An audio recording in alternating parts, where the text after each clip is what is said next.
Jum'at Mubarak. I hope you can see my screen. Can say. Okay. So you are welcome to this session for continuation with our class on the data mining. In a couple of weeks, we're discussing one of the promising tasks in data mining, that is classification. You could remember we discussed about the differences between the two learning methods. We have the supervised and the unsupervised learning. And in the supervised learning, this is where we do classification. We look at the data, and that data should have the class level.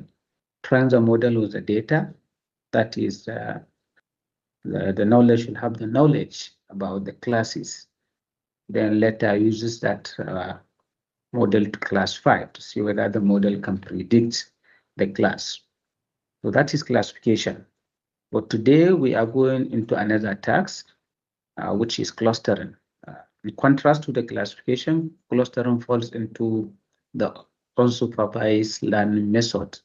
So we talk about the machine learning, we are talking about the different learnings, supervised or unsupervised, specifically with regard to the data mining. So in unsupervised, there is no what is called class level. So the model is just the data is used to train the model. That model will create the classes. Since there are no class level, it's the model that will look at the similarities between the data items, similarities between the data object, and say, okay, now this group of data objects are supposed to be in a particular or in one group, while this group of data items are supposed to be in another group. This is a cluster, trying to group them. So this is what we are going to discuss this week and then next week, inshallah.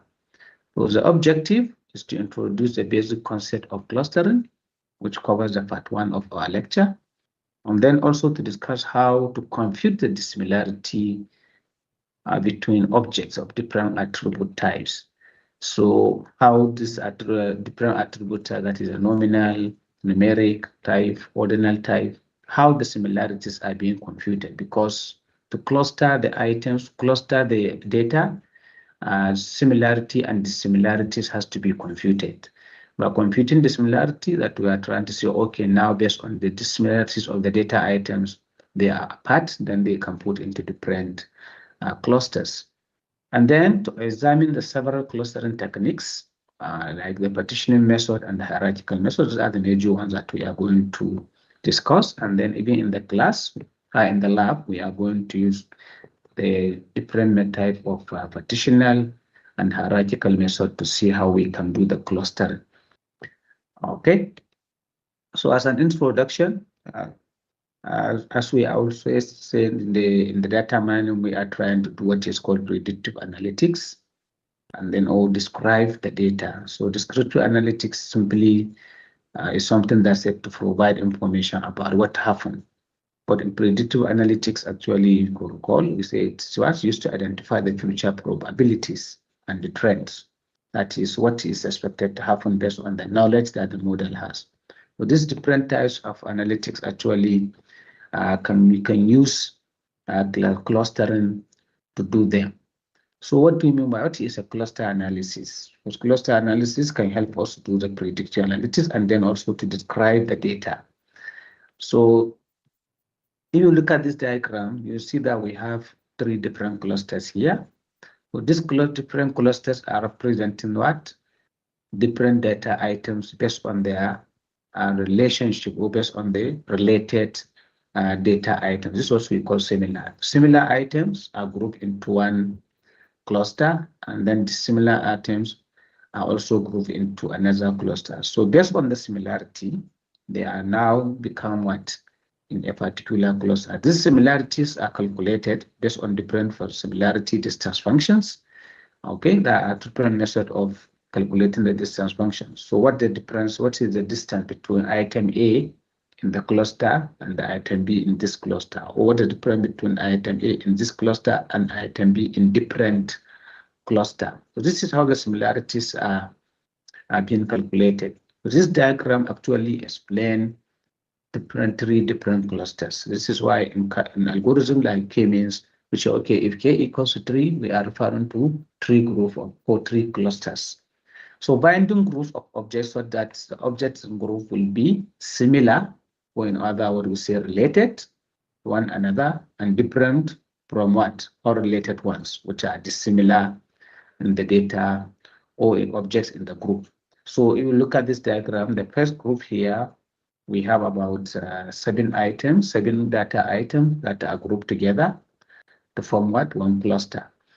And then here we have another set of data items grouped together to form another cluster. So down here we have another set of items based on their similarity that form another cluster. So we have what we call the intercluster and intracluster similarities. So if the similarity exists inside a particular cluster, this is what is called intercluster distances. That intercluster distances are always trying to minimize the distances between the data items. So based on that distances, okay, maybe if the threshold of the distances, okay, now 60 millimeter, so any data item which is away from the 60 millimeter is going to be into another cluster. But those within the 60, less than or equal to 60 millimeter may be in a particular group. So finding that similarity will make the model to analyze to say, okay, now this group of data. And so what we call this intracluster distances or intracluster similarity is the distances within a particular cluster. This is why it is called intra, so I-N-T-R-A. For the other similarity is intercluster. So reason between different clusters, we also has distances. That distances are always maximized. They say, okay, now 1 meter or 1 meter, any 1 millimeter, any data item that is away from 1 millimeter is not supposed to be in that cluster. So this is what we call inter-cluster distances or inter-cluster similarity. INTER, take note of the two. If we say intra, we are referring to the within a particular cluster, while the intra that is between different clusters. So all these are the distances that has to be calculated to find the similarities of the data point so that they can be what? Placed into a particular cluster. This is how the cluster analysis is taking place, trying to find that, to group that data objects based on their what? Similarity or dissimilarities of the data object. So when we say cluster itself, it's just a collection of data objects. These data objects may be actually similar or dissimilar. So this is what is called a cluster. When we have the group of similar objects in one group, and then group of other dissimilar objects in one group, they say, okay, now they are forming a cluster. So cluster is simply like a group. Like in the class, we can form a cluster. The way we are sitting, the arrangement of the lab, maybe IS lab is in form of clusters, so that you have maybe five computers group. So these are like the cluster-like structure. So when we have similar or related objects related to one another within the same group, this is what we call similar object. But if these items actually are different in other groups, they are call them dissimilar or unrelated objects. This is what is forming a cluster. So if you can recall the data set, the sample data set that we use in classification, that data set actually, you could remember, that is what is called a class. Because when we are discussing classification, we are referring to what? The supervised learning. Supervised learning always have a class level.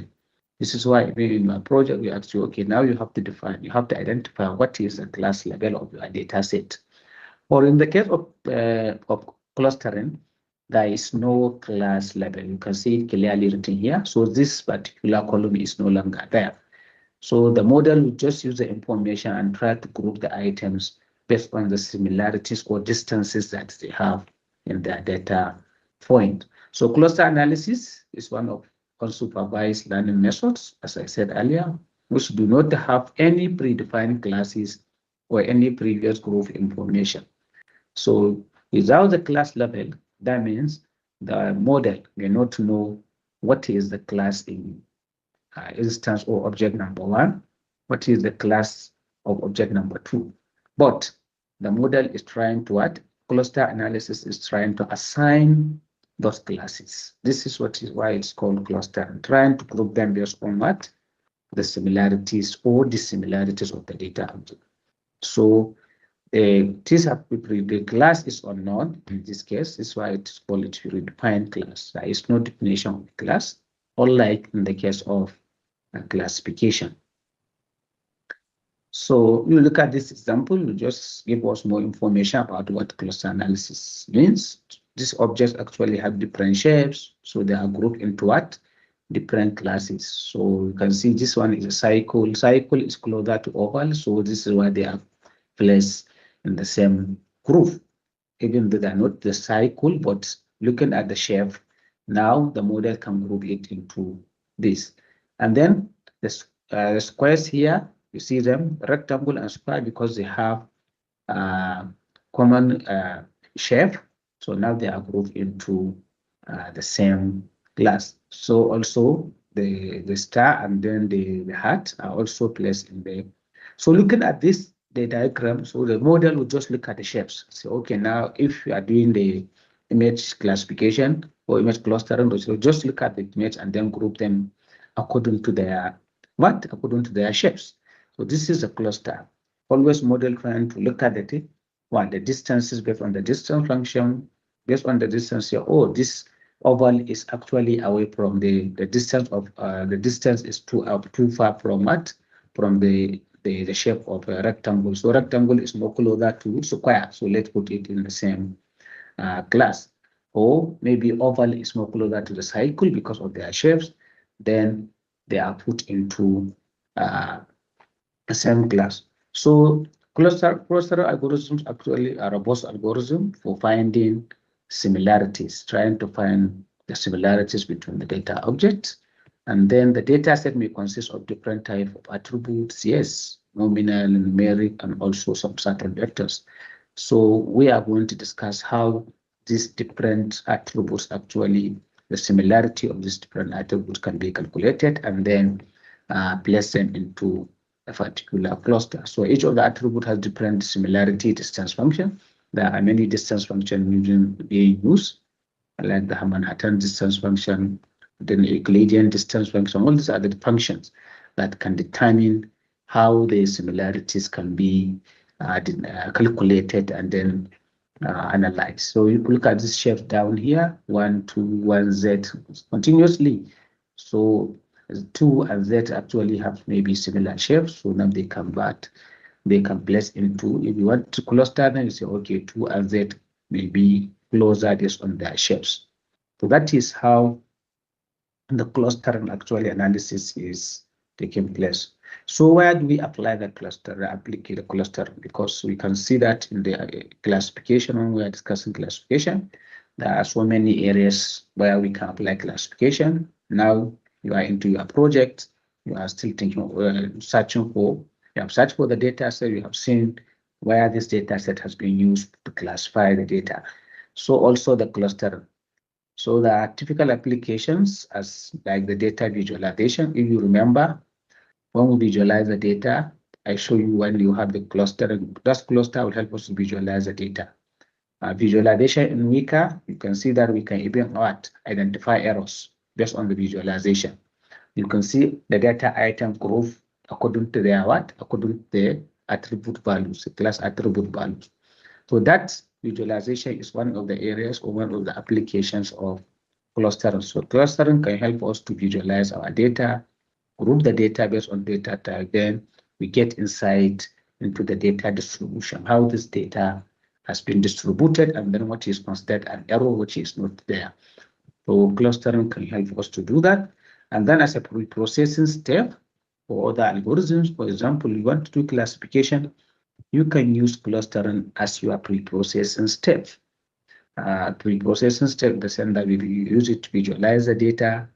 When you visualize the data, you can take action, group the data into different classes, assign class to that data, then you do your classification. So all these are maybe you have the data set that doesn't have classes. Now you want to assign the classes. You can apply clustering in the form of your pre-processing. Then after you go ahead with your classification. So this another. So clustering as a pre-processing tool for regression, for example, classification and association analysis. In all these analysis, we can apply clustering as a pre-processing tool for your analysis. You want to do a regression analysis, you have the data which is numeric value, or post maybe has no classes, and trying to find out the assign or group it into different groups. For example, in association mining also, when you want to group your customers based on the purchases. So now you can apply also clustering to analyze all the transactions and then group them based on the customer preference.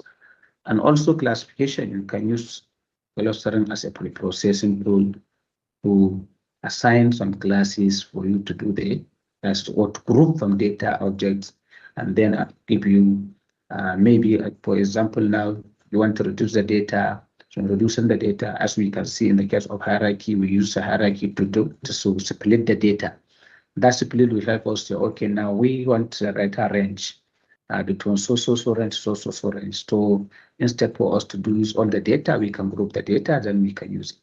For example, you are dealing with population data, you have different level of population, your people, different ages. So if you need a particular group, then you can use clustering to group that then before you start your classification.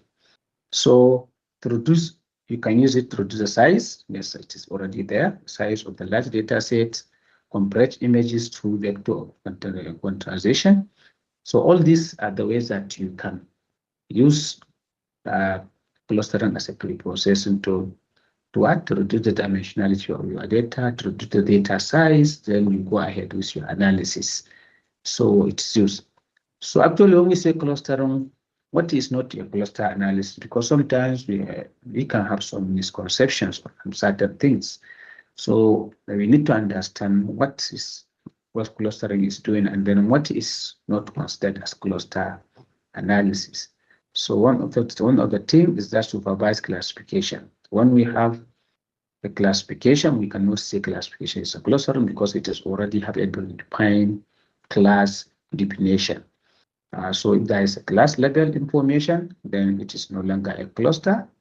It is now unsupervised. It's a supervised method, not unsupervised method. So that means it's a classification, not cluster. And then also simple segmentation. Sometimes we want to divide students into different registration groups. Let's say using the alphabetical number or whatever. So now that one we cannot call it a cluster. We just simple segmentation, trying to separate or segment the class. So we cannot call this also a cluster because we already know these particular classes. It's only to segment. And then also result of query groupings are a result of an external specification. Let's say query result, if you want to search something online, sometimes some people may think, oh, it's no, this one is just a query result that you are searching for particular information, then you see different information about that. So that one is just a result query if you are searching, for example, online. And then graph partitioning, sometimes people may think graph partitioning is also a cluster for some mature relevance and synergy, but areas are not identical. But in that case, it's also not a clustering. But clustering clearly actually try to find the group of data objects where there are no class level, and then trying to assign or to group data object based on the similarities or dissimilarities. So if the similarity calculation is not taking place, that means you cannot say it's a clustering. So we have different types of method of clustering. One of them is the partitional clustering, which we are going to discuss deeply. And then also we are going to do some lab exercise using the partitional clustering, and the other one is hierarchical clustering. So in the partitional clustering, actually the data is divided object into non-overlapping subsets, which is called clusters, as we can see in the previous slides. So such as each data object is exactly one subset of the data. So if you look at this diagram, what we have on the left-hand side here, we have the original data points. So trying to partition these data points, now we have different data points outside. So now we have 3 partitions of the data. So these partitions are what? Serving as and what? As a subset of what we have in this original data point. So this is why sometimes we apply what is called k-means as an algorithm. So now you look at this partition, we have 3 partitions. That means this our k is what? Is 3. Means that we are going to discuss this in detail. The average. So at the first point, it will just pick 3 points. If we say k equals to 3 points, and then separate them.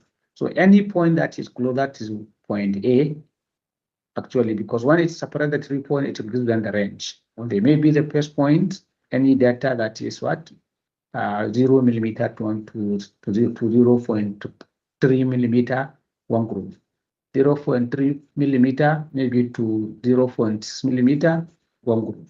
0.6 millimeter and above, one group. So that means, based on that, any data point that is closer to this average value, because it has already calculated the 3 average out of the data, to calculate the first average, second average, and third average. That is why k equals to 3, for example.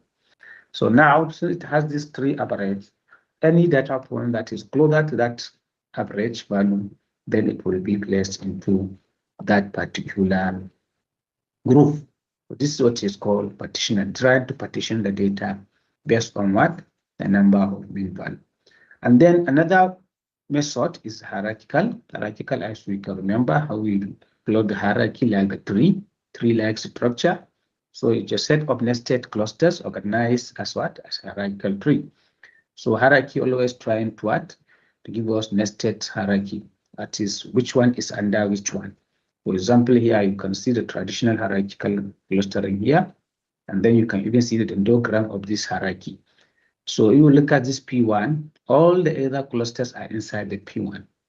So that means it consists of what? All the clusters. This is why in the dendrogram diagram you see P1 connected all the P3 and P4.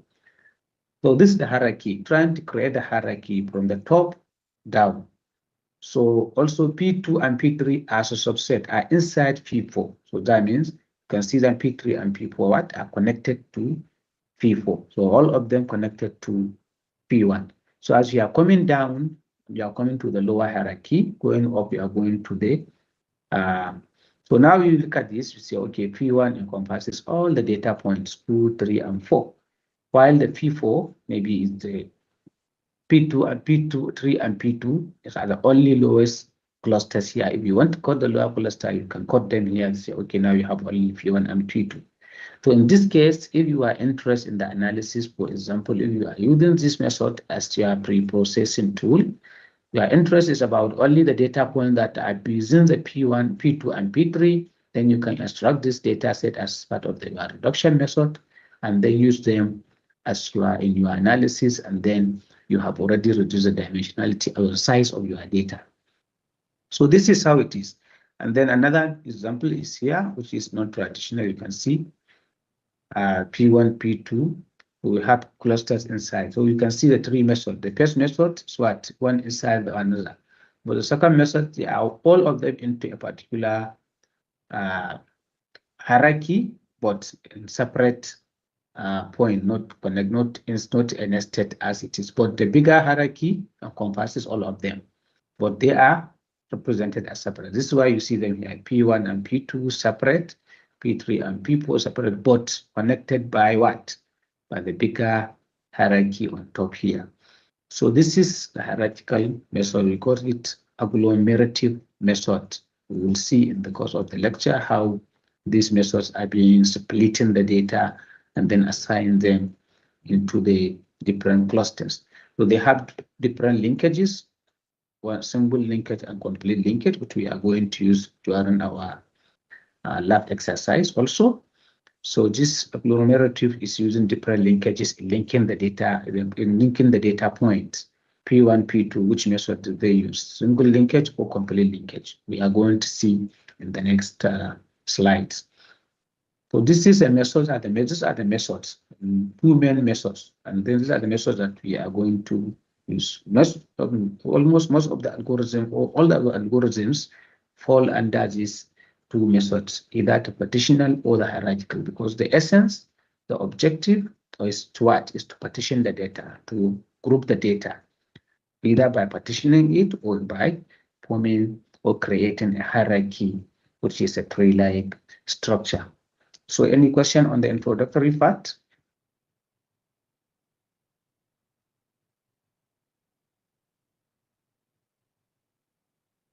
Do you have any question, please? No, sir. Okay, so let's move to the next slide. We are going to discuss the similarity because, as we said in the background, grouping the data or clustering depend on what? The similarity or dissimilarity. So we don't understand how these similarities are being calculated. So definitely we don't understand how the cluster assignments are working. So to do the clustering, definitely we need to what? To understand how the similarity is being calculated. So what do you mean by similarity and dissimilarity? So when we have the numerical measure of how alike two data objects are, or value is higher than objects are more like alike, often fall in the range, for example, 0 and 1. And this is what we call similarity. And actually, if we have, for example, numeric measure, saying that, okay, now these values, as I have given you example, we have the range maybe 0 to 1. This every value that follows in 0 to 1 has to be in one cluster. So the similarity will just, okay, now we have data item A, data item B. What are the distances between the A and B? So that distance, does that distance fall within the range of maybe 0 to 0.5? 0.05? Yes. Now place it in one cluster. If it falls within 0.5 to 1, then place it in one cluster if we are talking about the two clusters. This is what all these sentences is trying to explain. So if we have values that are higher than the object, then are more likely to be placed in what? To be alike. Or otherwise, they are not alike. So this is how this numeric measure is trying to find how alike two data objects are, or how dislike these data objects are, and then place them in different clusters. This is the similarity. Or the similarity, which is a distance, which is a numerical measure, how different two data objects are different. Okay, we say how different, because the first one we say they are alike. The second one, because they are dissimilar, then they are not alike. That means they are what? They are different. So when lower than when the objects are more alike, so the distance function is lower. So when they are alike, the similarity is higher. And then when they are disalike, the similarity is low.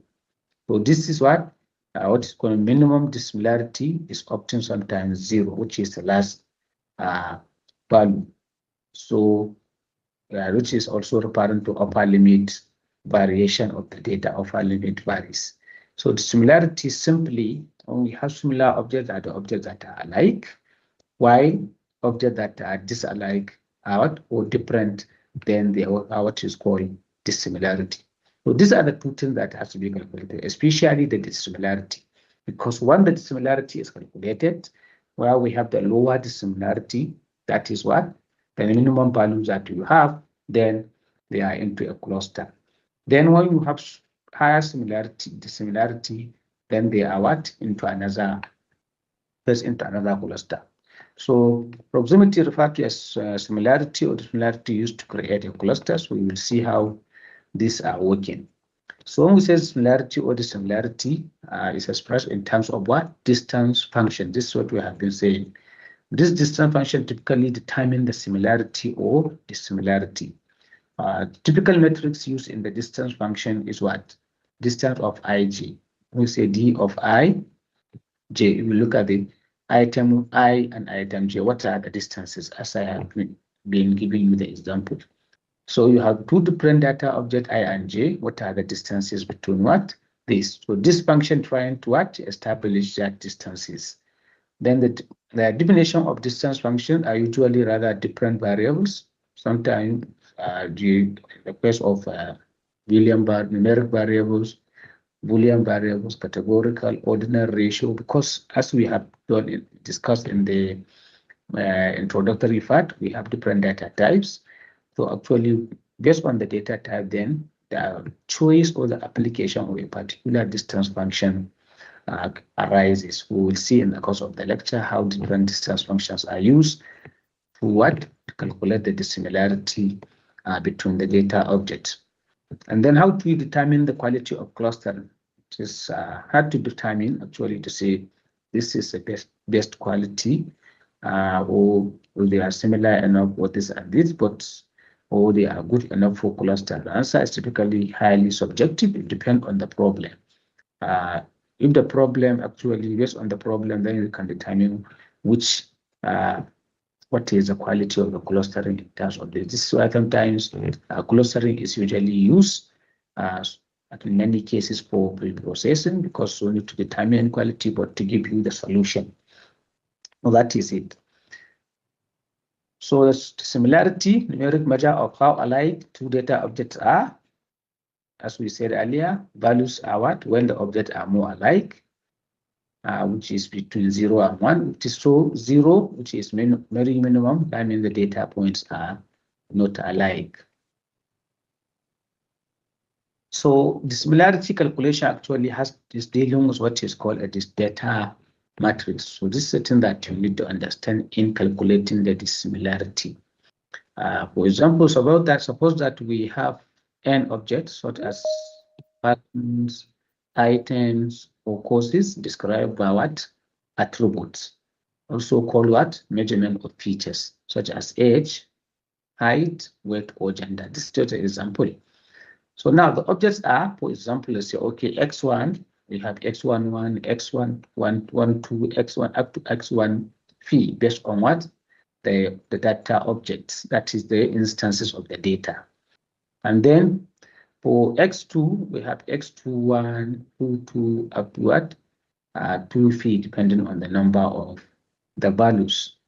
So these values actually, xi, are representing what? The instances or the data objects that we have under each of the JS attributes. So now the data matrix just a structure store. It is used as a matrix to store what? Data object in the form of a relational table. So actually this is what is being updated whenever the dissimilarity is calculated. Any distance function that is used is trying to create that table. That table as a data that is what is called a data matrix between the different data attributes. We have attribute number 1 to n, and then we have data objects x1 to xp, for example. So now finally we can create. We'll see how this can be created with a running example in the subsequent slides. So n by p matrix, n number of objects. Number of objects is like the instances of the data times p number of attributes, which is as attributes of the data, such as age, height, and whatever. So the matrix represents what? N data points with what? P dimensions, that is with attribute dimensions. Depending on the number of attributes, then we create the matrix using that dimensions. And then there are two modes, made up of two entries or opting actually rows and columns. So we look at this matrix by the left right hand side here. You can see the matrix here representing the attributes on top shaded with hash, and then inside you have the data instances. x11, where we have one of one the right left hand side, x, then we have x11 continuously up to the number of x that we have. We will see in the running example. So number of columns represent what? Attributes or p attributes. Number of rows represent n objects. Those part to your data set where you have rows and columns. You have attributes in the column, and then you have instances or objects in the rows of the data set. This is just similar to this one. So this is how the matrix is also calculated. So the dissimilarity matrix, because this data matrix is used to calculate the dissimilarity matrix. Okay, used to store dissimilarity values for pairs of objects. This stores a collection of approximates that are available for all pairs of n objects. It is often represented by n by n table. So you look at the table here, you see, for example, now we are just giving example here. Let's say 1, we have the distance as 0, which is the distance between these attributes. And always the same attribute and the similar attributes, we have what? 0 as a distance. For example, h and h. H and h, definitely the distance should want to be what? 0, because they are completely the same. This is why we said actually when the minimal value of the similarity is what? Is 0. So if you say, okay, now height to height also, because they are similar, they are the same, so they have no any dissimilarity in them, so the similarity is going to be 0.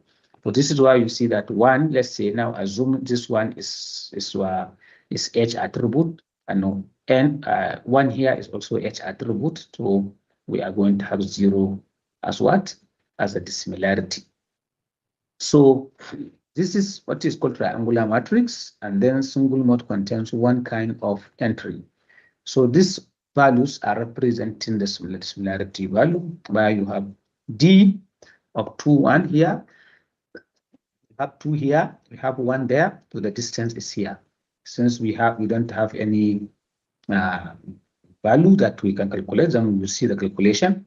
So what do you have here under 2 is what? The distance between this attribute number 2. Let's say attribute here is what? Width, height, for example. Height and edge, definitely they have the similarity. They are not the same. Then you will see the similarity value here. Number 3, we have, let's say, width. Width and what? And edge, for example, they are similar. So continuously, but if 3 here, let's say, width and width here, 3, then you are going to have 0 because they are the same. Height and height here, 2, 2, you are going to have the distance as 0, continuously up to the last attribute. So this is how the similarity matrix is created from the data set. So this data matrix is used to calculate the similarity matrix. So let's begin with the nominal attribute. See how the distances are calculated using the nominal. If the data set is nominal, has a nominal attribute, how does these distances be calculated and then group them into different groups or different clusters? So a nominal attribute can take 1, 2 or more states. For example, nominal attribute, sometimes we can have yes and no as two nominal class, or we can have male and female, for example. So, and then we can have different colors, red, yellow, blue, green. All these are the nominal attributes. So how does the model, how does the similar distance function calculate the distances between these? For the similarity between two objects, I and J, in method 1, it uses what is called simple matching. Let's say M is the number of matches, P total number of variables. So you can see that the similarity is just P minus M over P, which is this the formula of calculating the dissimilarity. M is a number of matches. If they match, maybe red or red, what is the number of matches? Because each one has to be assigned a particular number. P is a total number of attributes describing the object. For example, you have yellow, red, yellow, blue, and green. This is the total number of attributes. So this formula is being used to calculate actually the similarity using what? The nominal attribute. So method 2, to use large number of binary attributes, because the nominal value may be a binary value. So it uses what is called binary attributes to create a binary attribute for each of the M nominal states. So we will see in the running example. So you can see, for example, here, we have object and a table here, a table of data, where we have object identifier, we have zone code, which is nominal value, code A, code B, code C, and code A. So if we want to create the similarity matrix, we are calculating the distances because it's a nominal data. So the formula that we say in the first place, we are going to use this, the distance between I and J is equals to P minus M divided by P. So M is the number of matches, P is the total number of attributes describing the object. So here we say, okay, now what is our P, and then what is our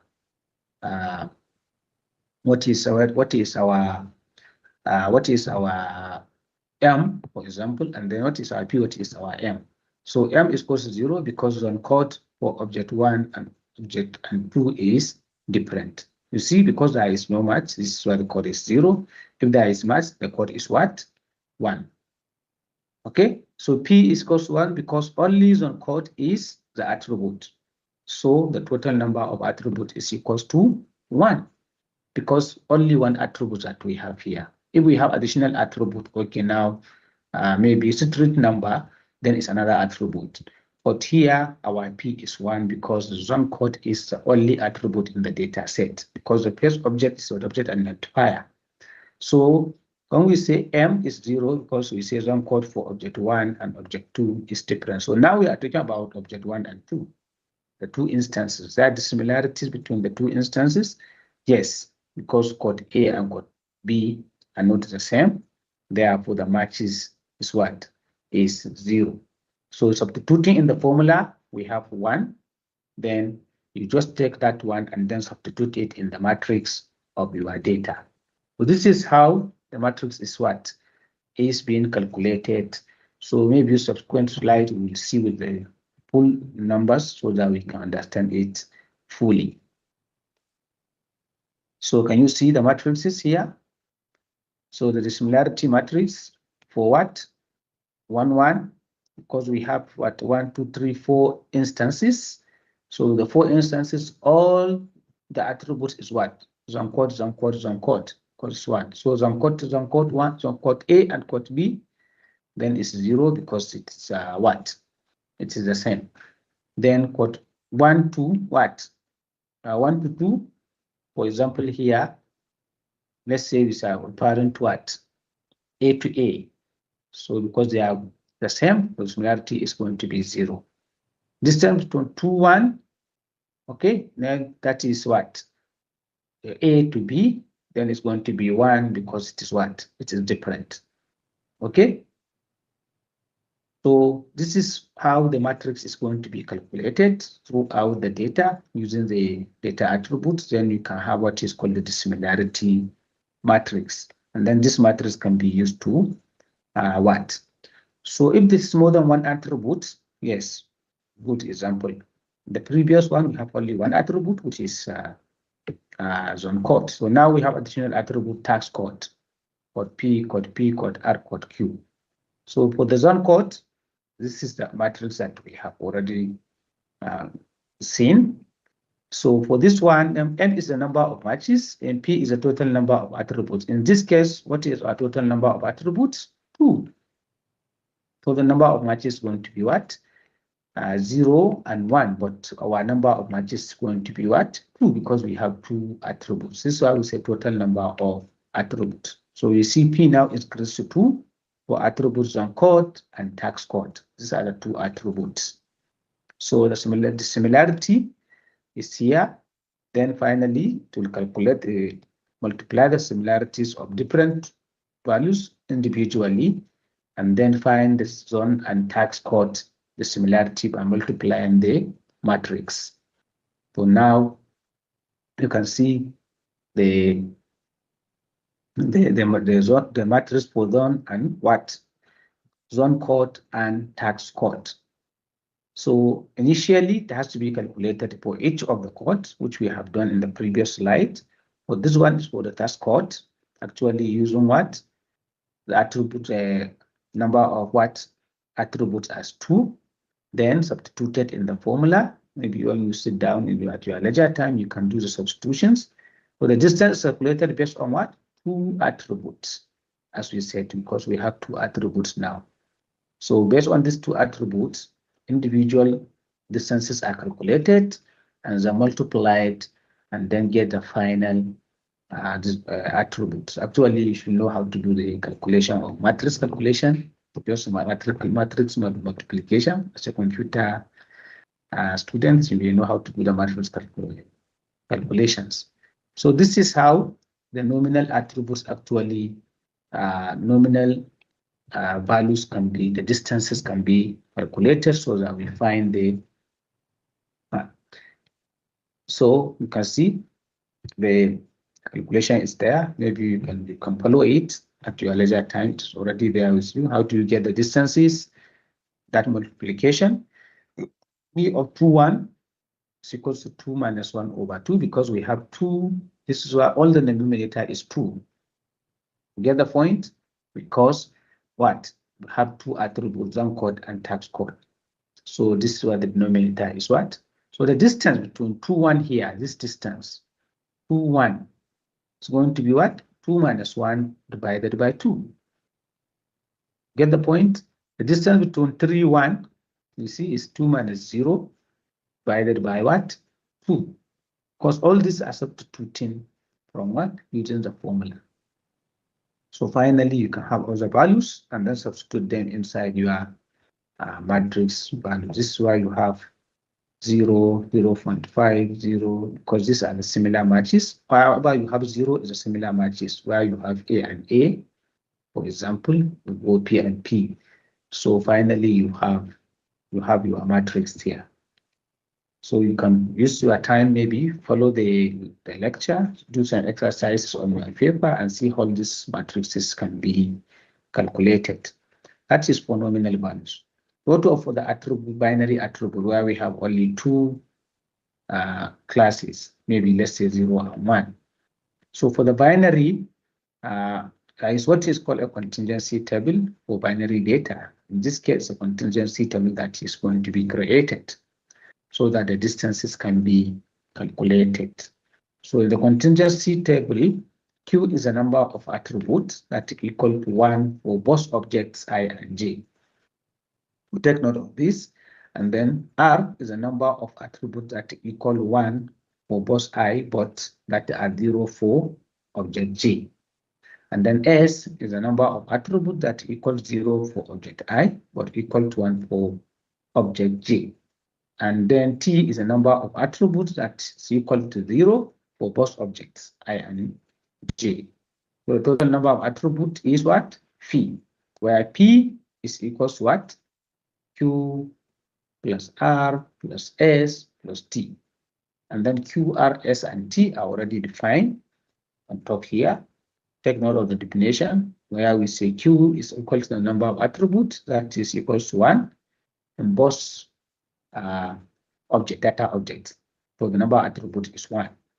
While R is the number of attributes that equals to 1 for the first data object, that is I, and 0 for the data object, because we are referring to binary values 0 and 1. And S is the number of attributes that equals to 0, which is opposite to R for object I, but 1 for object J. While T, where both of them are what? 0. So if you want to take the total number of attributes, we have to sum all these attributes, then we get the total value. So to create the contingency table, you can see it, you just use the binary values, 1, 0, then we have the sum here. So for the table of I and J, object I and J, that is the instances I and J, where we have 1 and 1, if you refer back to the question to the definition here, Q is what? Where both of them what? I, J are what? 1. So both I and J are 1, then we have Q in our contingency table. Okay? Where I is 0, J is 1, you just look at this. Where do we have I as 0 and J as 1? Okay? I as 0 and then J as 1, that is R. And this is why we have R here. S, where we have what? 0 for I and 1 for J, then this is why we have S. Okay? Where we have 1 as J and 0 for I. Then where we have both of them 0, 0, this is where we have T. So now the table is created, and then the summation of the table is here. Here we have Q plus S, while here we have R plus T. And then in the horizontal line, yeah, then we have Q plus R here, and then S plus T. Then here, this is where we have the final values of P, where we have P equals to Q plus R and S plus T. Then we have. So if you come down here also, Q plus S plus R plus T, then we have our P. So this is how the contingency table is calculated using the binary data. Yes, you can see the arrows showing the explanation that I have already given to you. So you can use your paper and pencil and then try to create a contingency table.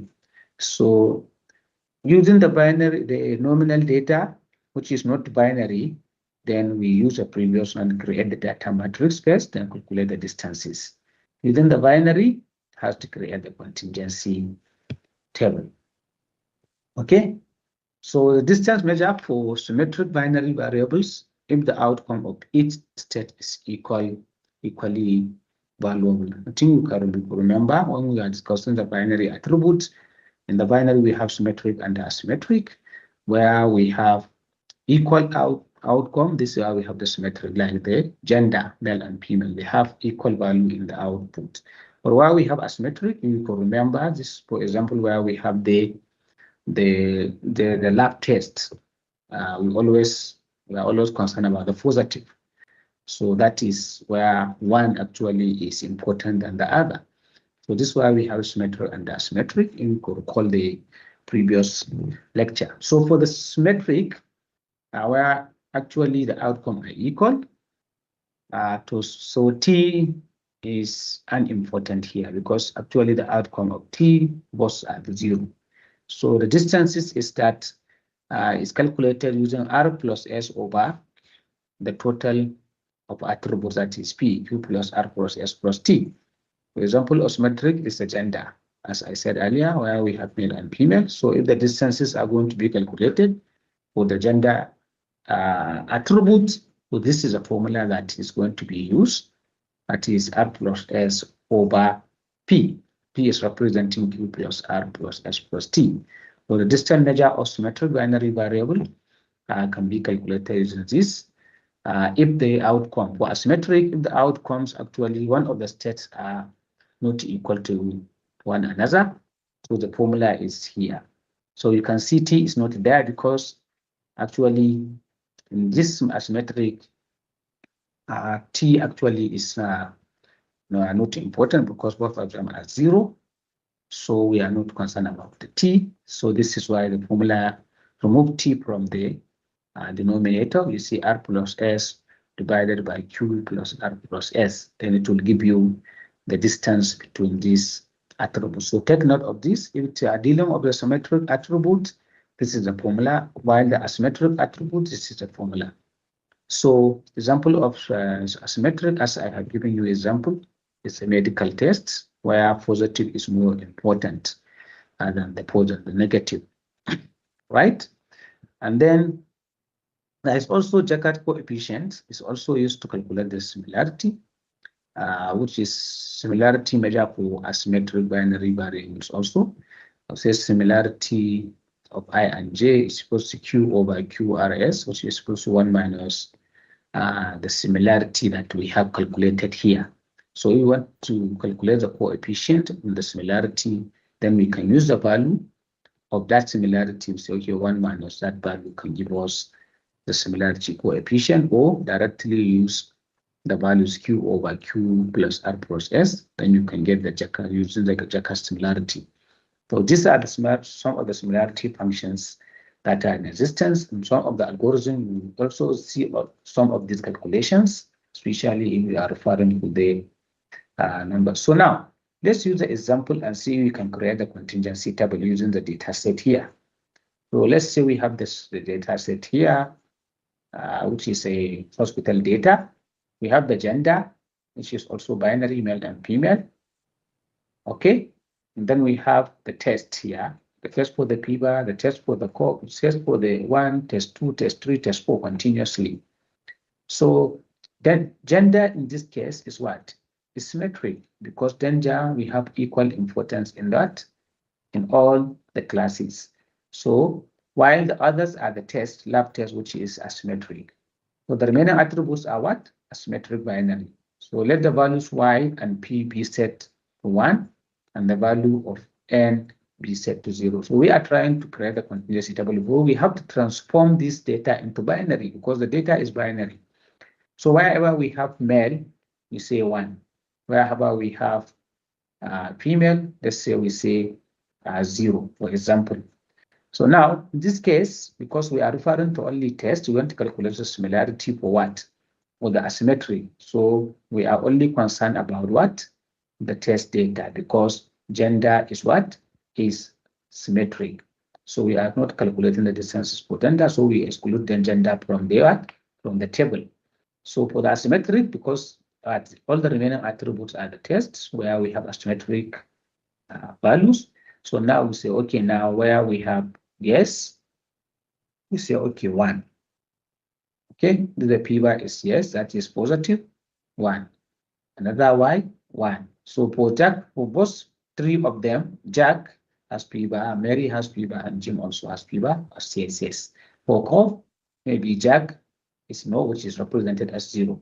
So just recall, we are just interpreting this offer table into 0 and 1, where we have positive, you say 1. Where you have yes, you say 1. Where you have negative or you have no, then you use 0. That is it. This is a symmetric values. So to create a contingency table, we refer back to our table. So how do we do it within the formula? D of ij is equals to what? R plus S divided by Q plus R plus S. Because now we are going to use the Jacobi similarity to calculate this. Because we are referring to asymmetric, where T is not considered here. Because both the outcome of T is 0. So now we say, okay, we need the distance between these. What is the similarity between Jack and Mary? So now, similarity between Jack and Mary, then refer back to the table here. What is your what? What is your R? So look at the book and see what is R. Then if R is 0 or if R is 1, you just write 1. So now, what is S? Then look at the S here. So what? So now, if you put this value and substitute them in what? In your table. From this table, then you have the similarity as 0.33 finally, for example. You get the point? So looking at this, you say, okay, Jack and Mary, what here the distance. Then you look at the table here. Looking at the table, similar to this contingency table, substitute the formulas from what? R plus S divided by what? Q plus R plus S. Then you finally have what? Have your similarity value here. So this is very simple when you sit down, because this is why actually this kind of lecture is not because of the breakdown. Sometimes we create time to have the physical class so that we can follow the calculations, even though they are very simple, straight to the point. So try and use your paper and pencil and see if you can follow the calculations at your leisure time. So this is how the similarities are calculated for Jack and Jim also. So to look at the table, then substitute the formula here. Look at looking at this table. What do we have? Jack and Jim. Then finally we have the values. So from here we can say, okay, now where we have lower the similarity and then where we have high similarity. So you can see the interpretation. Let's find the distance between Jack and Mary. Okay. Tabulate the contingency table for Jack and Mary. We're trying to explore everything, right? So now Jack and Mary, we have 1 and 0. We have 1 and 0. Q is what? Now we have 1 and 1 here, and then from the table. So now we just apply the formula, which we have already done previously in the previous slides. Okay. So then finally you repeat to get distance for Jack and Jim, and then distance of Mary and Jim continuously. So this is just a formula. When you have the table, you just apply the formula and then do some substitutions from the table. So this is why it's good whenever you want to start, try to look at the values and create a contingency table. By creating a contingency table, then we can be able to easily come up with the solution by putting the values in what? In the formula. So that is how the binary attributes actually, especially for the asymmetric, is being calculated using this Jaccard coefficient formula. So what of the numeric attributes, which is very complex? So for the numeric attributes, actually, because they are numbers, so most popular distance measure is Euclidean distance. So most of the numeric attributes, we apply Euclidean distance to calculate this. If the attribute value are numeric, then Euclidean distance is used. Different distance functions like the Manhattan, Minkowski distance, all these are the distance functions that are used to calculate the distances between in the numeric attribute. So this is a formula which is straight to the point also, if you understand it. So let's say I is representing these x values, xi, xi2, xi3 up to xi3. And for j instance, our object, we say, okay, xj, j1, j2 up to j phi. So B2 objects, which are what? I and J, which is simple. They are just two different attributes or two different objects or two different instances. We describe them by P numeric attributes. So for the Euclidean distance, this is a formula. Actually, usually the Euclidean distance formula is always used for I and J. To define what the distance. This is representing the distance for I and J. The first, we have xi minus xj. So that means we are substituting what you have here and I1 and I and j1. So that means xi1 minus xj1 square plus xi2 minus xj2. So that means we are comparing them because we are trying to find the distances between the two objects, I and j. So at each point, you have to substitute j from I and square them. Finally, up to the last value of the object, then finally it will take the square root, then it will give you the final result. So similar also, I can always take the absolute values of these values. The calculation almost the same, but Manhattan actually is not a square, but always take the absolute value, which is positive values. And then Minkowski also use a square root and then square root, then so you look at this. Now Minkowski is trying to combine this Euclidean distance function with the square root without the absolute values and then also the square and then the square root. So you see Minkowski distance function try to have the hybrid of Euclidean and Manhattan distance function. Sometimes Manhattan will call it CT block distance. So we will see the example. So as we said earlier, this I and J, X and Y are the properties of I and J, where we have two p-dimensional data objects and H is the order.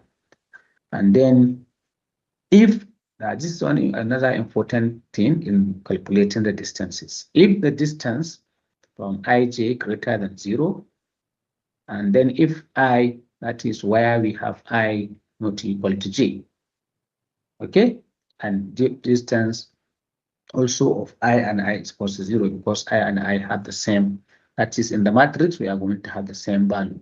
So this is why it's 0. So it is positive definiteness.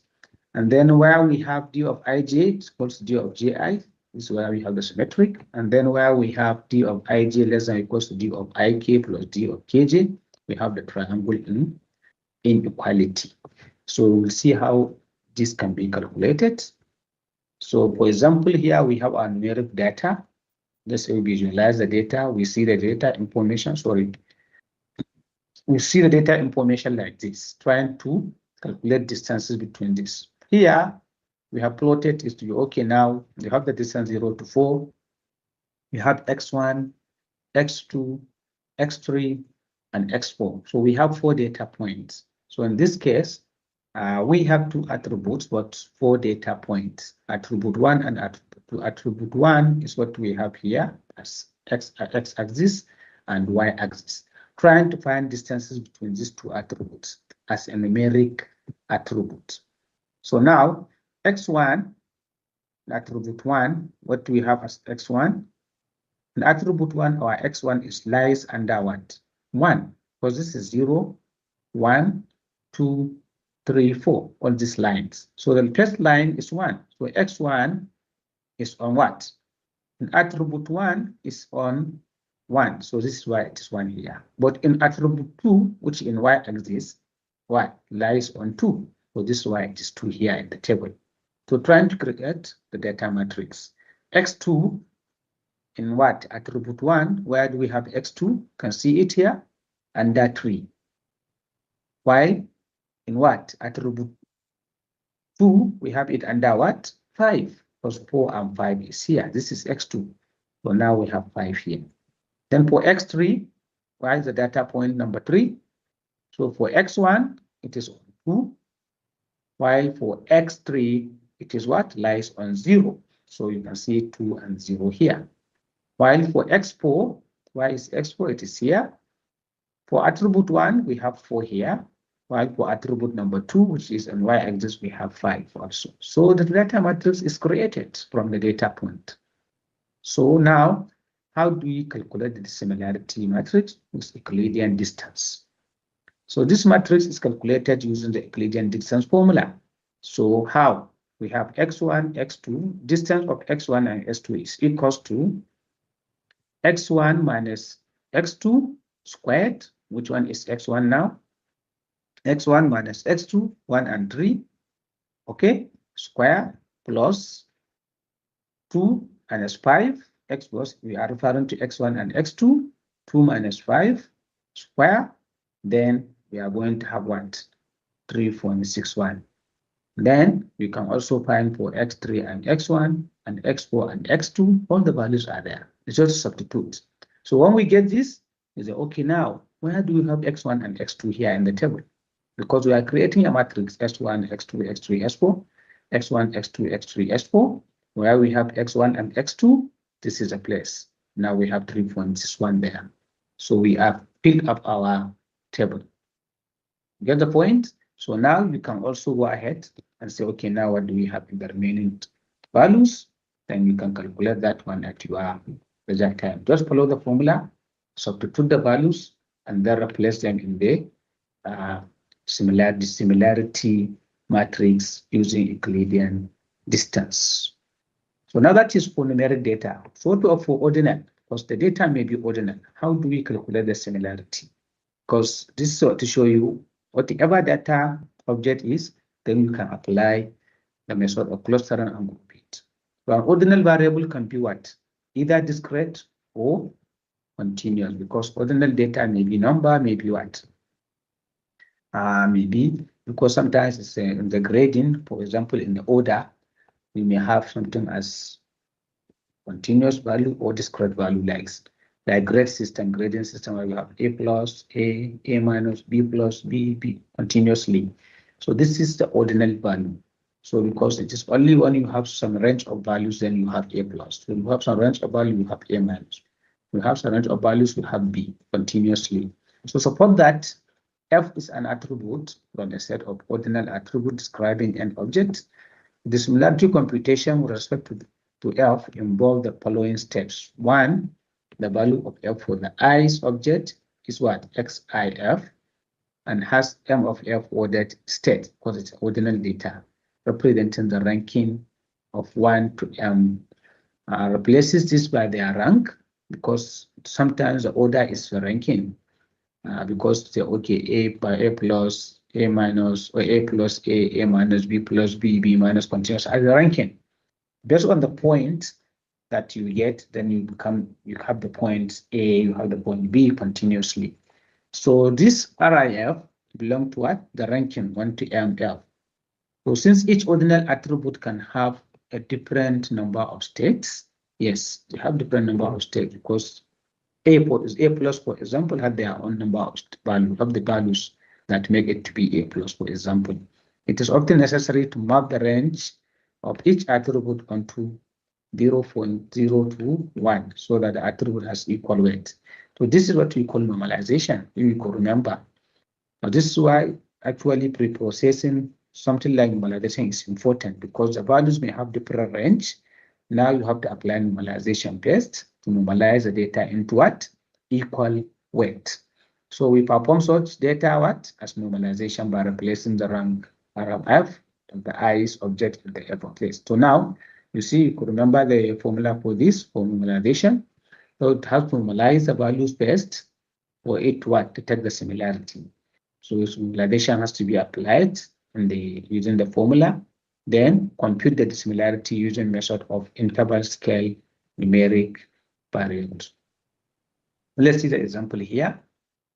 Can you see it? Trying to find the distances between this data object, lab test 2, lab test ordinal data mapped to the rank of increasing order. So now you see, okay, find the distances using Euclidean distance, but it has to be normalized first so that the values should be equal. So in the first column here, it is trying to what? To map the ranking into what? Into increasing order. Initially, if you look at this lab test 2 as an ordinal, the first identifies it, okay, now it's excellent. Excellent is ranking. Fair is a ranking. Good is another ranking. Excellent is a ranking. But trying to give them values now. This is why in the next column, it is trying to what? To map them to the rank. That is ranking.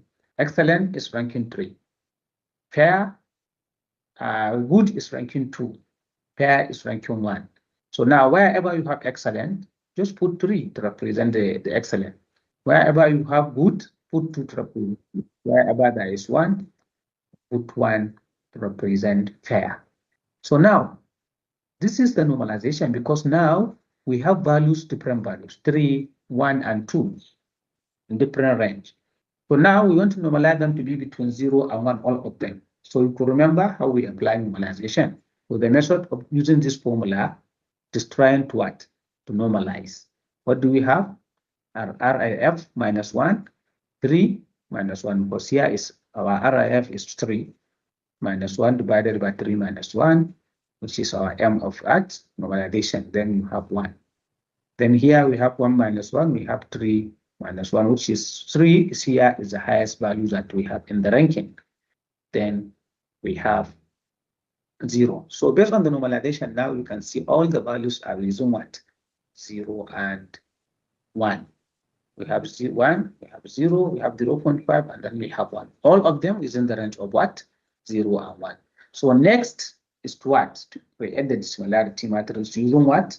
The formula that we have discussed previously for the numeric, because the values are numeric now. Now we are going to find the distance, Euclidean distance of 2, 1, 3, 1, 4, 1 continuously, and then up to what? 4, 3. So now, because we have 1, 2, 3, 4, what do we have here? What do we have under this? So finally, we apply the method, the formula. Then we substitute the values and then put in our matrix table, which I believe you can do it. This calculation is here. Sorry. So you can see how we have done it and then get the matrix. So when you find your time, you can substitute the values. 2, 1, we have these values. We have 1 minus 0 square, then square roots, then we have up to the values. So we have 4 different object identifiers. So now we can create the matrix and then get the values and put inside the similarity matrix using the Euclidean distance formula. Okay. So next is cosine similarity. Still, when we want to find the similarity between the data object that is in form of, let's say, document, so how the similarity can be found. Because in the document data, actually, the similarity has to be documented. So the document can be represented by what? Thousands of attributes, each recording the frequency of a particular word, such as keywords. So, or press in the document. So other vector objects like the gene features in microarrays, applications like the information retrieval, biological taxonomy. All this we can apply document classification to do this, like mapping the features in the genes. So there is one important similarity measure which is called cosine similarity, or cosine measure, which is used to find out the similarity in a document data. You get the point? If D1 and D2, for example, are two vectors, and then let's say, okay, time frequency vectors. So let's look at this. This table is representing the document data. You recall this table. We have document 1, document 2, document 3, document 4. So trying to find the matches between all the similarities. Okay, now in document 1, team code, because they are similar documents. We want to find, for example, we want to find the similarity, we want to find the plagiarism, whether document 1 is copying document 2. Team coach, that is what team coach that appears in document 1 5 times, team, while team appears in document 2 3 times, for example, while it appears 0 times and 0 times in 3 and 4 respectively. Coach as a word appears 0 times in document 1, 0 times in document 2, while 7 times in document 3. Continuously, this is a frequency. You recall this, we have discussed this previously. So that frequency is tabulated here. How many times a particular word appear in the document, in these 4 documents. So now we want to apply this cosine similarity to calculate. So the formula is saying that cosine of D, distance of document 1 to document 2, is equals to the dot product of document 1 and 2 divided by what? The absolute value of document 1 and document 2, or the length vector of document 1 and document 2. So now, as I said, this dot is representing the dot product, which is the multiplication. Maybe you have discussed, you have done it in your mathematics. And then this absolute value is representing the length of the vector. What is the length? So let's see in the example within the data. Okay, so now the data is already given. Now we extracted document 1 and 2 only. We want to find the similarity. So the formula is here. Finally, Euclidean norm is going to be applied to find what? There. So find the similarity between document 1 and document 2 using this formula. Okay, so you see you have to find first what you have as what? As your denominator here. That is what? What do we say here as what? As length vector. What is the length of D1? What is the length of D2? Suppose we need to find the lengths of both document 1 and document 2 first. So now we say, okay, now what is our D1? The D1 is extracted from the table. D1 is representing what? 5, 0, 3, 0, 2, 0, 0, 2, 0, 0. So it is extracted here. What is our D2? It's extracted from the table. 3, 0, 2, 0, 1, 1, 0, 1, 0, 1. So this is our D1, D2. So now you have the D1 and D2. So how do you calculate what? The length vector. Length vector is calculated using what? What is called Euclidean norm. So you use the Euclidean distance. You can see it, x1 square plus x2 square plus x3.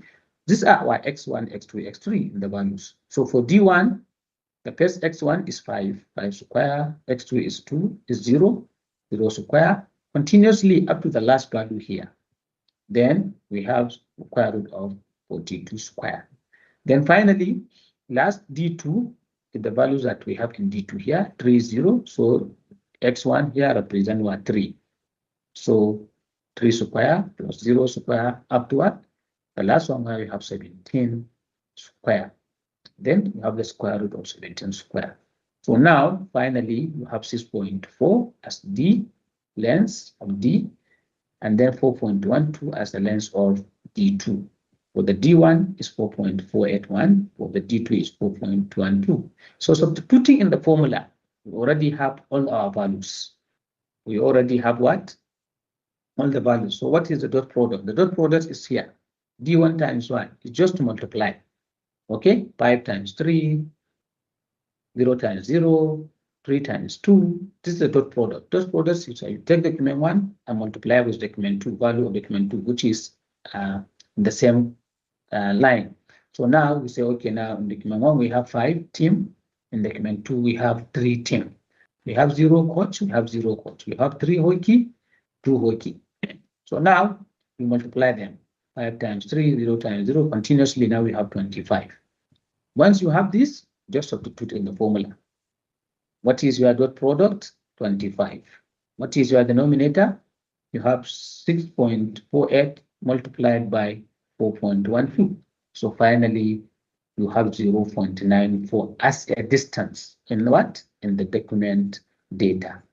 So actually, this is how the similarity or dissimilarity of the value. So you see with 0.94, maybe if it's percentage, we say, oh, it's a high percentage of what? Similarity in this document, for example. Okay, then they can be placed into one cluster. So any question so far? I'm taking you too much, maybe without a break. We still have 30 minutes. So any question? So far, so good, sir. So far, so good. That's good. So let's begin with the partitional clustering. Since we said we have 2 types of clustering, first partitional and hierarchical. So we have seen how the similarity is calculated. So all these clusterings that we are methods that we are going to discuss, they are going to be based on the similarity. Because the partition is using the similarity, the hierarchy is also using the similarity, because the distances have to be calculated for the data to be partitioned into different clusters, or for it to be hierarchically splitted into different clusters. So partitioning, actually, the major is, as we said, the major clustering approach. We have partitioning and the hierarchical. In partitioning clustering, we construct various partitions and then evaluate them by some criteria, that is minimizing the sum of square errors. Always partitional clustering trying to minimize the sum of square errors so that they can put the data into similar data point or into one cluster. Typically, the algorithms being used are the popular ones are k-means, k-medoid, and the Clarence, and then any other algorithm, but actually these are the major ones. We will see how k-means can work, and then how k-medoids also can work in the partition. For the hierarchical, actually it creates hierarchical composition of the data set or object using some certain criteria. Typical method are what? We call it Diana, which is, or Agnes, which is agglomerative, or batch, or Camelon. There are many algorithms that if you search online, you can see many of them that are under the hierarchical cluster. And then the approach they use is called density-based approach, based on the connectivity and the T functions, like the DP scan, optics, or then clue. And then also it uses grid-based methods. It is based on multiple level granularity structure, where we have the finite number of cells like string, web cluster, and click. We will see the examples of how even those, maybe we are going to discuss hierarchical clustering next week, but for today, we are going to see how the partitional clustering is working. What is the basic concept? So the basic concept of partitional clustering actually is to partition the data D of an n object. When we say n object, we are referring to instances of the data into a set of k clusters, because always classification clustering is dealing with what?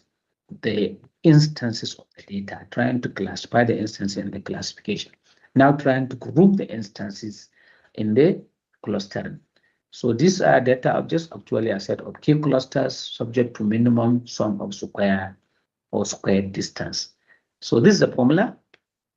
That is minimum sum of square distance.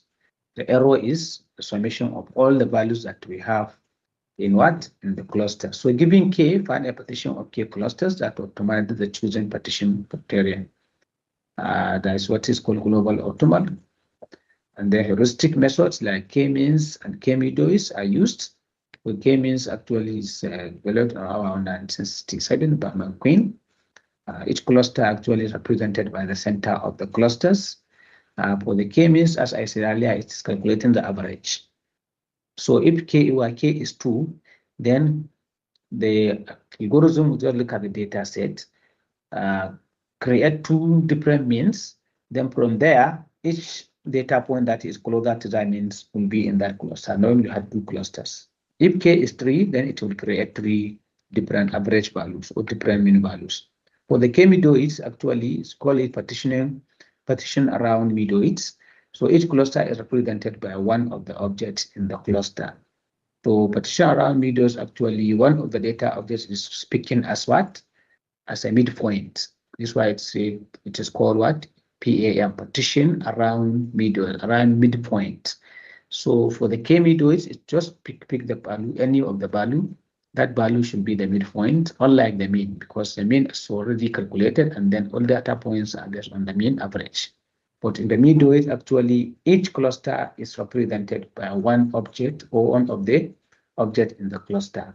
So one of the objects speaking to be the midoid, the data. So this is the algorithm, how the process of the k-means algorithm is working. When you have given k, whatever the k is, k-means algorithm is implemented in 4 steps. 1, partition the object into k non-empty subsets, as I said earlier. If k is 2, then it will what? Partition the data into 2. If k is 3, it's going to partition the data into 3.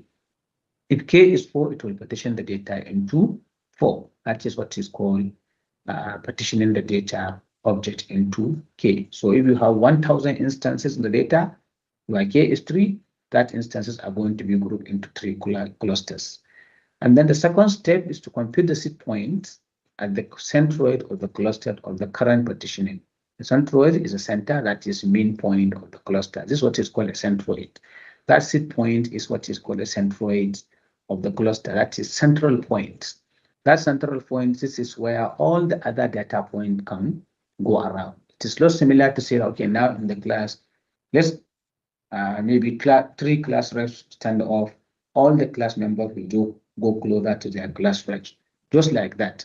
So in this time, to partition the data, calculate the point based on the k. That centroid point actually is forming a cluster at the initial step. It's one cluster. So at the midpoint as cluster, all other points are coming closer to that particular cluster to form one big cluster with a big data point. That is step number 2. Step number 3, it assign each to the cluster with the nearest seed point. It is where there is nearest point. So now they will just come closer to it and then form the one cluster or whole cluster with similar data point. Then go back to step 2, stop when the assignment does not change. So this is how it the process. Maybe we will see the next slide how this is being done and then when it stops. So you can see it here. For example, now the first iteration, you see the data points trying to partition the data into 3 or into 4 or whatever. So the second iteration also will iterate and then try assigning the value. Sorry. You see? So up to the last step where actually all the data points are closer. So we see the plus sign here. That plus sign is what we call a central point. So to create a center point here, 3 center points. Can you see? By iteration, they are moving because distances are being calculated. So in this case, our k is 3 because this is why we have this 3 plus sign. The plus sign is indicating what the central point, which is seed point, or we call it the mean point. This is why it is k-means. So each data is trying to come closer to the data point, which is what? Closer to it. So finally, after several iterations, then you will see them. The plus sign is a middle, plus sign is middle, plus sign, all the data points are surrounding to what? To create 3 clusters. So this is how clustering is taking place. So this is a real example. Initially, for example, we have k equals to 2. The midpoints here are what? Our k. So this red point here are representing the central point or the centroid. So now, arbitrarily choose k object as an initial cluster. So these k objects are our initial cluster. Then assign each object to the most similar center. You can see they're trying to what? To go closer and then form different 2 clusters because we say k equals 2. So continuously it will do like that until all of them coming closer to the central point by updating the clusters, or up to the last point where the clusters are what? Created after the last assignment, the cluster. So this is how it will go, and then it will go back to the step 2. This is just translating the 5 steps that we have explained in the previous slides. Now it will go back continuously doing this reassignment until the cluster remains how it is. All the data points are closer to their main or central point. For the k-means clustering approach, this is only example. You can see actually we are given 10 points with variables x and y. We want to find 2 clusters using k-means algorithm, was giving initialized centroids. We have seen that we must calculate the distances for us to have that. So now the table here is representing the points. We are trying to tabulate the points. So we have 2 different variables or clusters, x and y. So you can see them here. So they are tabulated. X1, we have 2 and 6, where they have 2 and 6 here from the table, as we did in the previous one. So X1 is here, you see, and then we have X2, X3 up to X10, because the question is saying given 10 points, and they are here, 1 to 10 in this diagram. So now, the example is that this given initialized centroid, so this is the initial centroid. C1 is equal to 3, 4, and C2 is equal to 7, 4. That means this is the initial point. Okay, the example of D of Xi C1, which data is going to be on C1, and then which data points are going to be placed in C2 based on the distances. So now means the distance of X1 has to be calculated with the distance of C1, because already the initial cluster is there. What is the distance of X to the initial centroid? Then you have to apply the Euclidean distance. The distance of X1 is what? 2, where C is what? 3. Now we have, if you look at the X1 here, so now we have what? Under 2, we have our X1 under 2. Can you see it here?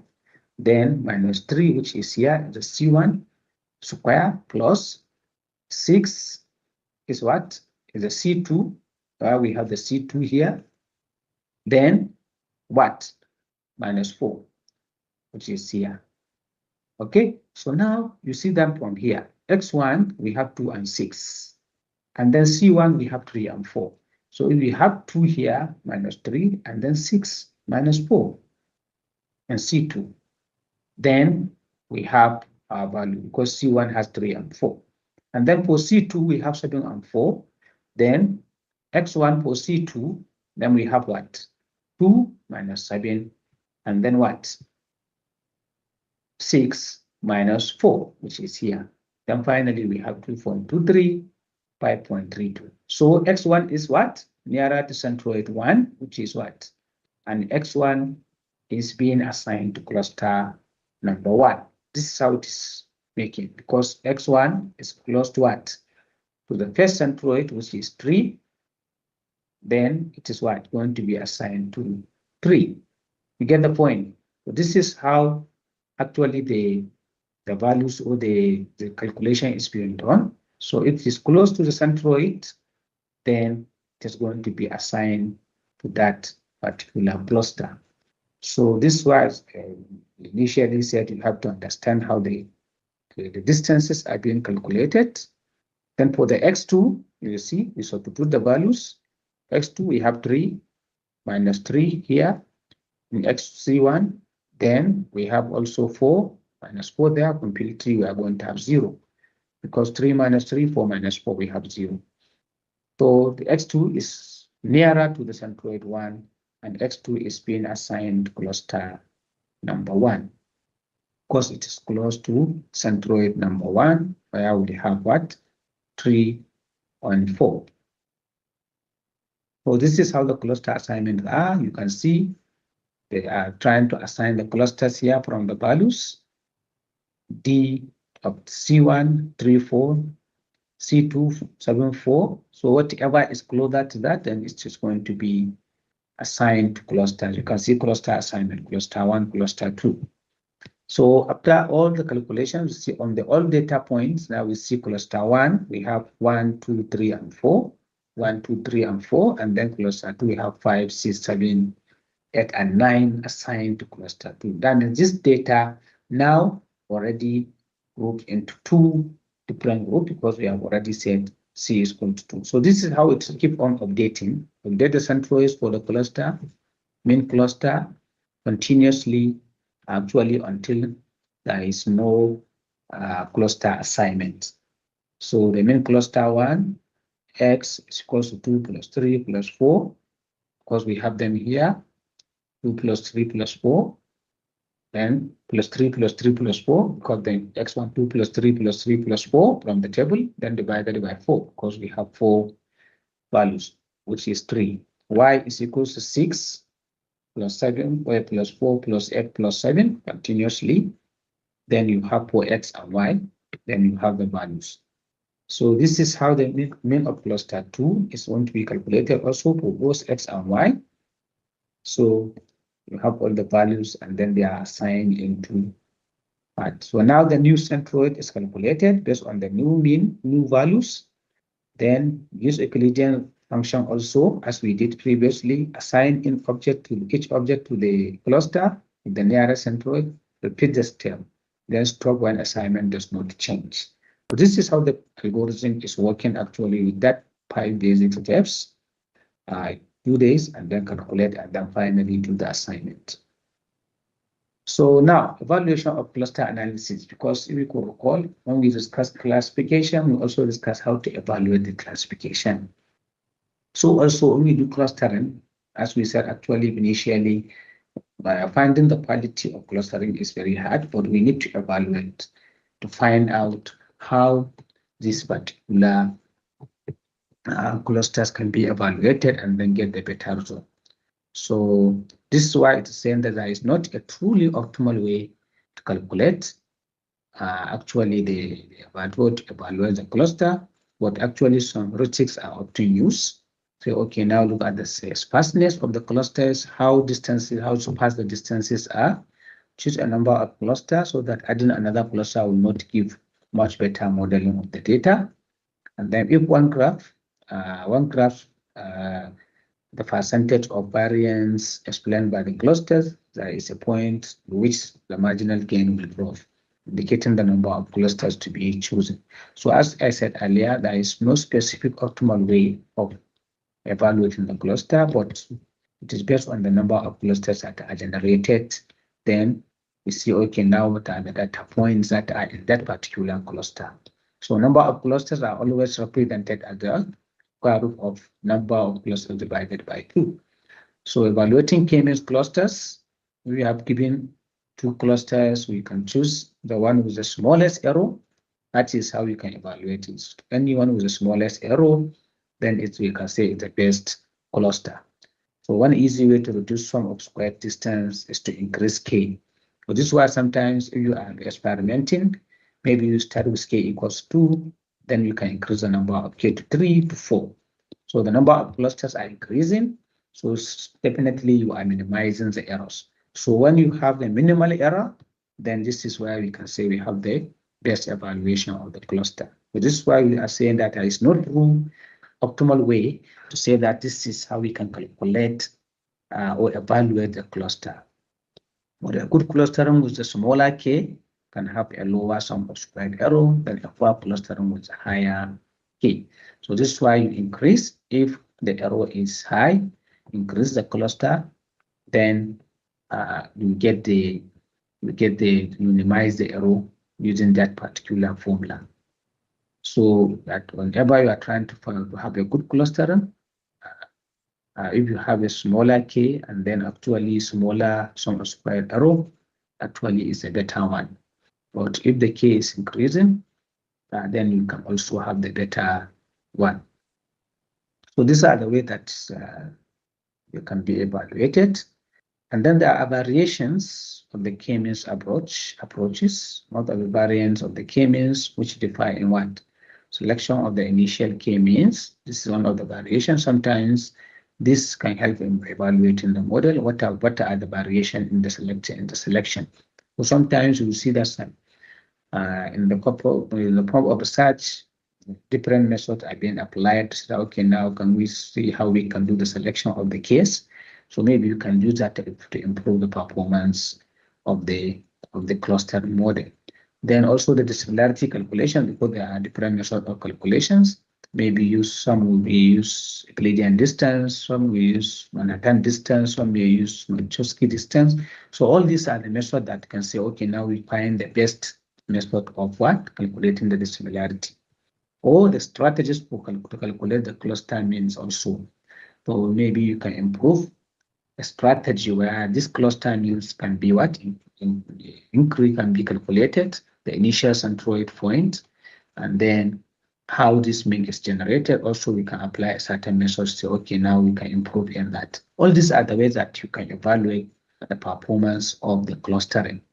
And then also in handling categorical data instead of k-means, maybe we can apply k-midweights, because k-mods, but k-mods actually try to find the frequency. So this k-mods actually is introduced in 1998 by Hong.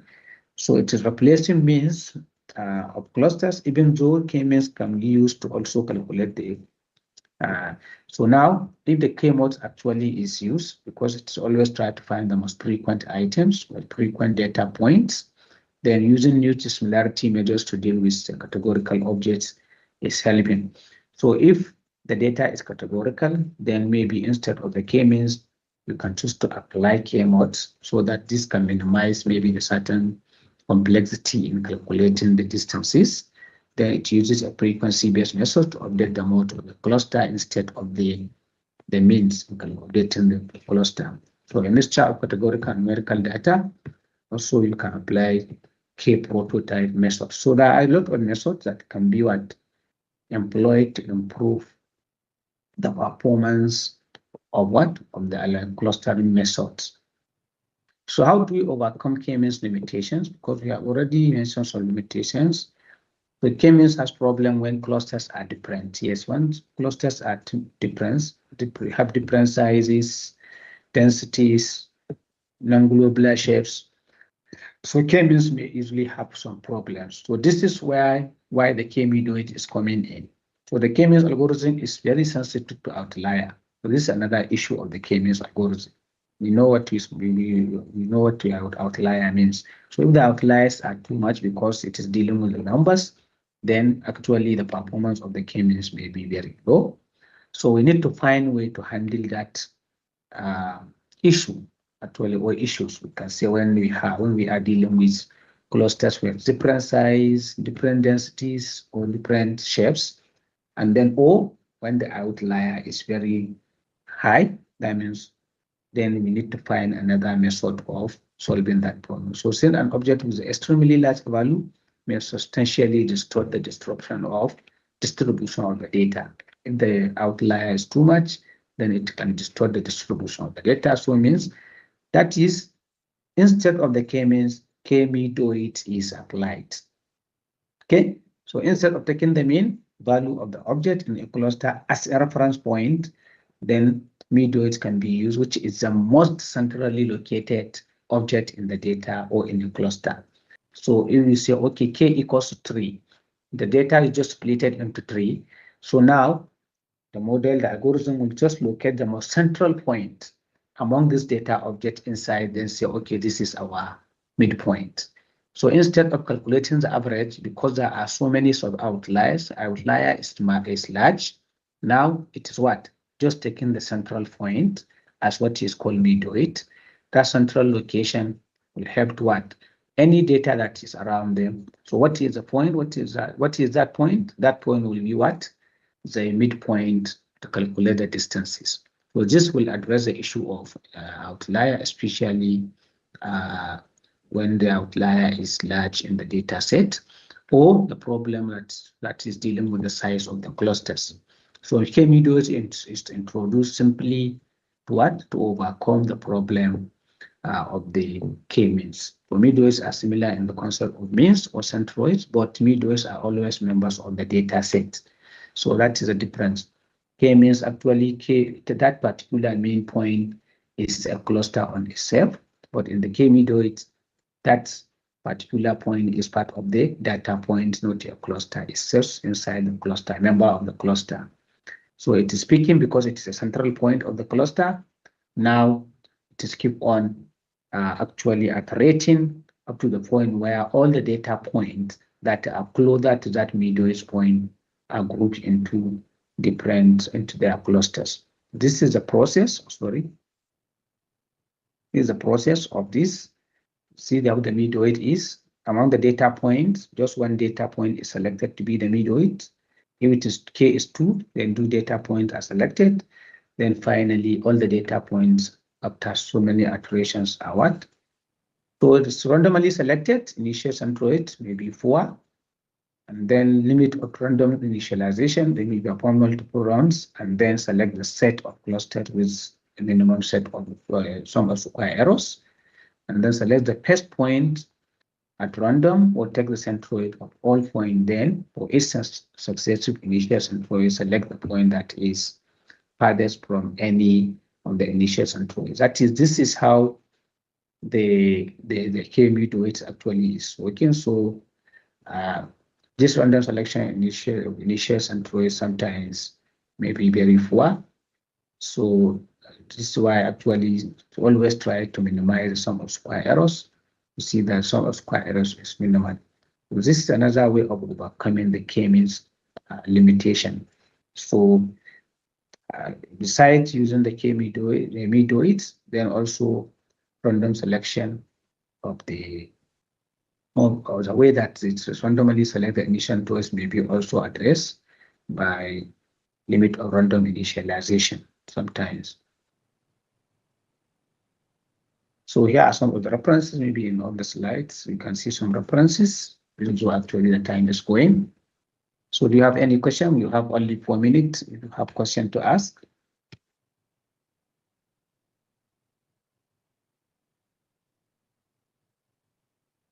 Any question, please? No, sir. Okay, so sorry for not giving you a break, because definitely I know we started a bit late, maybe around 10 minutes after 2, and the content is a bit large.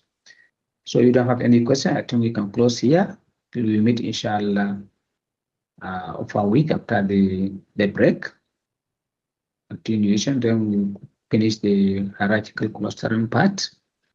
Then maybe use the opportunity of this semester break and go through the material, especially where there are some little calculation as substitutions of the formulas. So it's not a complex calculation, but try to learn how to especially create the data table, the data matrix, then the similarity matrix, because it's very important in understanding the clustering concepts.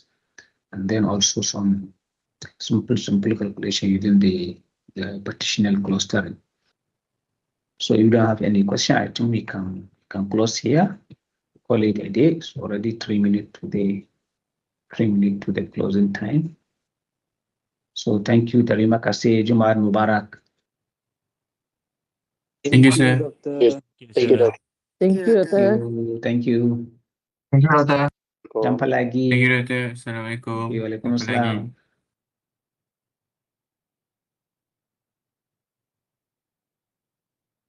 Thank you, sir. Okay, welcome.